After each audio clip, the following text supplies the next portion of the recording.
Hello friends, நம்ம இன்னைக்கு beach ஸ்டைல்ல தேங்காய் மாங்காய் பட்டாணி சுண்டல் எப்படி பண்ணலாங்கிறது தான் பார்க்க போறோம். நம்ம செய்ய போற குவான்டிட்டி 6 பேர் தாராளமா நல்ல ஸ்நாக்ஸ் சாப்பிட்றதுக்கு போதுமானதா இருக்கும். சப்ஸ்கிரைப் பண்ணிட்டு தொடர்ந்து பாருங்க friends. Welcome to Vicky's kitchen. நம்ம இன்னைக்கு சுண்டலுக்கு யூஸ் பண்ண போறது வெள்ளை பட்டாணி. ட்ரை பீஸ், அதாவது இந்த காய்ந்த பட்டாணில ஒன்று வந்து கிரீன் கலர்ல இருக்கும். அந்த பச்சை பட்டாணினாலும் எடுத்துக்கலாம், இல்லைன்னா வெள்ளை பட்டாணினாலும் எடுத்துக்கலாம். பொதுவாக பச்சை பட்டாணி நம்ம காரம் இல்லாம சமைப்போம் இல்லையா, பிரியாணி, புலவு அந்த மாதிரி உணவுகளுக்கும் காரமான கறி, சுண்டல், குழம்பு இதுகளுக்கு வெள்ளை பட்டாணி போட்டா நல்லா டேஸ்டியா இருக்கும். உலர்ந்த வெள்ளை பட்டாணி 1 கப் எடுத்திருக்கிறோம். பட்டாணியை நல்லா கழுவி எடுத்துட்டு வந்துருவோம். இனிமே பட்டாணி மூழ்கிற அளவு தண்ணி சேர்த்துட்டு அப்ராக்சிமேட்டா 3 மணி நேரம் ஊற வச்சுக்குவோம். இப்போ பட்டாணி நல்லா ஊறிடுச்சு. சுடு தண்ணி சேர்த்து ஊற வச்சோம் அப்படின்னா அது அரை மணி நேரத்திலே நல்லா ஊறிடும். நம்ம இப்போ இன்ஸ்டன்ட் பாட்ல தான் இந்த பட்டாணியை வேக வைக்க போறோம். முதல்ல தாளிக்கிறதுக்காக சாட்டே அப்படிங்கிற ஃபங்க்ஷனை நம்ம டச் பண்ணிக்கிறோம். சாட்டே பட்டனை நம்ம சூஸ் பண்ண உடனே நம்ம இன்ஸ்டன்ட் பாட் ஒரு வானொலி மாதிரி மாறிடும். இதுல 1 டேபிள் ஸ்பூன் நல்லெண்ணெய் இல்லைன்னா தேங்காய் எண்ணெய் சேர்த்துக்கிறோம். இந்த சுண்டல் ரொம்ப ஹெல்த்தியான ஃபுட்டுங்க. இவ்வளோ எண்ணெய் மட்டும் தான் நம்ம சேர்ப்போம்.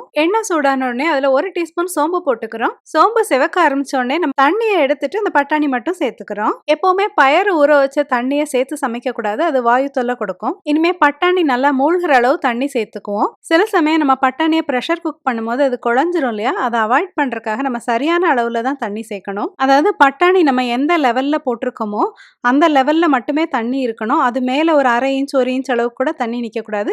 இப்போ பாருங்க, அதே லெவலுக்கு மட்டும்தான் நம்ம தண்ணி சேர்த்திருக்கிறோம். அதிகமா தண்ணி வச்சோம்னா பட்டாணி குழஞ்சிரும். இனிமே இது கூட 1/2 டீஸ்பூன் மஞ்சள் தூள் போட்டுட்டு நல்லா கலந்து விட்டுக்கிறோம். இன்ஸ்டன்ட் பாட் மூடியோடைய ரப்பர் கேஸ்கெட்டை போட்டுட்டு அந்த மூடியை வச்சு இதை க்ளோஸ் பண்ணிக்கிறோம். எலக்ட்ரிக் ப்ரெஷர் குக்கரோட ஸ்டீம் வால்வ், அதாவது வெயிட் வால்வையும் வச்சுக்கிறோம். ப்ரெஷர் வால்வ் கரெக்டா லாக் பொசிஷன்ல இருக்கான்னு பார்த்துக்கணும். அதாவது அந்த நாப் வந்து நம்மளுடைய டிஸ்பிளேல இருந்து அவே பொசிஷன்ல அந்த பக்கமா திரும்பி இருக்கணும். இவ்வளவு நேரம் சாட்டையில ஓடிட்டு இருந்துச்சுல, இதை நம்ம ஆஃப் பண்ணிக்கிறோம். இனிமே ப்ரெஷர் குக் அப்படிங்கிற ஆப்ஷனை சூஸ் பண்ணிக்கிறோம். இனிமே ப்ரெஷர் குக் பண்ற டைமை வந்து அட்ஜஸ்ட் பண்ணிட்டு 4 நிமிஷம் ப்ரெஷர் குக் பண்ணணும் அப்படின்னு சொல்லி வச்சுக்கிறோம். பச்சை பட்டாணி, வெள்ளை பட்டாணி ரெண்டுமே சமைக்கிற நேரம் ஒரே மாதிரி தான் இருக்கும். நம்ம அடுப்புல வச்சு யூஸ் பண்ணுவோம் இல்லையா, அந்த ப்ரெஷர் குக்கர் அப்படின்னாலும் ஒரு விசில் வந்த பிறகு தீயை கம்மி பண்ணி வச்சுட்டு 4 நிமிஷம் மட்டுமே வேக வச்சு ஆஃப் பண்ணிடலாம். இப்படி செஞ்சோம்னாலும் நம்மளுக்கு பட்டாணி குழையாம நல்லா கிடைச்சிரும். தண்ணியும் அதே மாதிரி அளவுகள் தான், அதே மட்டத்துக்கு தான் நம்ம பட்டாணிக்கு சேர்க்கணும். பட்டாணி வெந்துட்டு இருக்கும் போது அதுக்கு தேவையான மசாலாவை அரைச்சிக்கலாம். மிக்சியோட சின்ன ஜார்ல 1/4 கப் துருவின தேங்காய் சேர்த்துக்கிறோம்.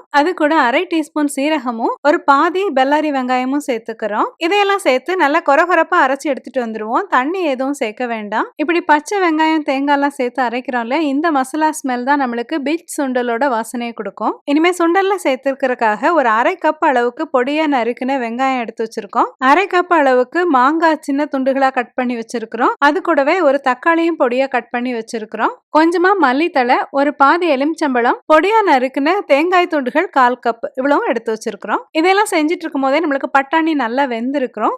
இனிமே நம்ம அந்த ப்ரெஷர் நல்லா ரிலீஸ் ஆன பிறகு இதை ஓபன் பண்ணிக்கலாம். பாருங்க, நம்ம பட்டாணி வந்து நல்லா உதிரி உதிரியா இருக்குது, குழையவே இல்லை.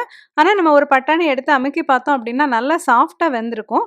இந்த ஸ்டேஜ் வரைக்கும் நம்ம வேக வச்சுக்கிறோம். சப்போஸ் நம்ம வாங்குற பட்டாணி வேகலை, இந்த மாதிரி இல்லை, சாஃப்டா இல்லை, கொஞ்சம் கடுக்குன்னு இருக்கு அப்படின்னா நம்ம மறுபடியும் ப்ரெஷர் குக் பண்ணிடாம இதை கொஞ்ச நேரம் நம்ம அடுப்புல வச்சு கொதிக்க வச்சோம்னாலே உடனே நம்மளுக்கு இது நல்லா வெந்துடும். இப்போ பட்டாணிக்கு தேவையான அளவுக்கு உப்பு சேர்த்துக்கிறோம். நான் கல் உப்பு வந்து ஒரு 1/2 டீஸ்பூன் அளவுக்கு போட்டுக்கிறேன். கூடவே மிளகாய் தூள் 1/4 டீஸ்பூன், மல்லித்தூள் 2 டீஸ்பூன், கரம் மசாலா தூள் 1/2 டீஸ்பூன் இவ்வளவும் சேர்த்துக்கிறோம். இது கூட நம்ம அரைச்சு வச்சிருந்த தேங்காய் மசாலாவை சேர்த்துக்கிறோம். இந்த மசாலா எல்லாம் ஒண்ணு சேரணும் அப்படிங்கறக்காக இது ஒரு 5 நிமிஷம் நல்லா இப்படி வதக்கிக்கணும். அதனால ப்ரெஷர் குக்ல இருந்து நான் இப்போ சாட்டை மோடுக்கு இதை மாத்திக்கிறேன். இது ரொம்ப ஒன்றும் கொதிக்க வேண்டாம், ஒரு 2-3 நிமிஷம் நல்லா கொதிச்சிச்சுன்னா போதும். அப்புறம் ஆஃப் பண்ணிக்கலாம். பட்டாணி நல்லா சூடா இருக்கும் போதே நம்ம சாலட் மாதிரி கட் பண்ணி வச்சிருந்தோம்ல, எல்லா காயையும் இது கூட சேர்த்துக்கிறோம். இதை நல்லா கலந்து விட்டுக்கலாம். கூடவே ஒரு 1/2 எலுமிச்சம்பழத்தையும் பிழிஞ்சு சேர்த்துக்கிட்டோம் அப்படின்னா இதோட ஃபிளேவர் ரொம்ப சூப்பரா நல்லா இருக்கும். மத்தியானமே பிளான் பண்ணோம்னா ஈவினிங் இந்த ஸ்நாக் பண்றதுக்கு ரொம்ப ஈஸியா இருக்கும். இந்த ரெசிபி குழந்தைகளுக்கும் பெரியவங்களுக்கும் கொடுக்கறதுக்கு ஏற்ற மாதிரி ரொம்ப ஹெல்த்தியானதாகவும் இருக்கும், அதே சமயம் நல்ல டேஸ்டியாகவும் இருக்கும். லைக் பண்ணுங்க, ஷேர் பண்ணுங்க. நம்மளோட விக்கிஸ் கிச்சன் சேனல் சப்ஸ்கிரைப் பண்ணிக்கோங்க. மறுபடியும் இது மாதிரி ஒரு இன்ட்ரெஸ்டிங்கான வீடியோ உங்களை சந்திக்கிறேன். Until then, take care. See you.